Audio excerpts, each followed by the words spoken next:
kuri mikoro za Mwumve TV mbibutsa ko nkiri Eric umuziranenge w'Imana mumfashe tunyarukire kuri page yacu ya Facebook dusome ibitekerezo by'abanyarwanda.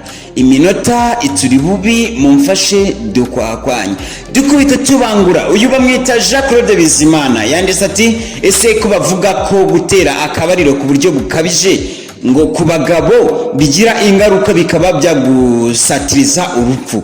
Afite ikibazo kibaza ngo abashi ko badashira, bivuge ngo yarashatse kuvuga ko abashi babikora cyane kurusha abandi.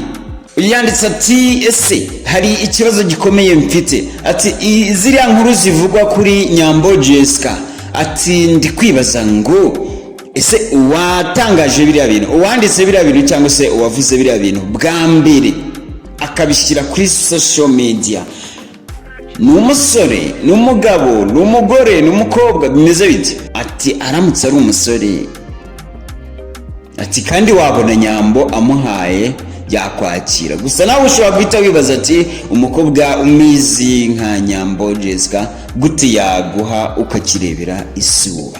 Ndacyari Eric umuziranenge w'Imana, gati gateye pasa mu karagwira batazira kwenda nyorora umutima ifera bitubisigisigi by'ibisigazwa by'ibisinga by'ibisasu bya kirimbuzi, umukunzi w'abakobwa beza mu Rwanda n'agakoma kuko n'agakombaragako.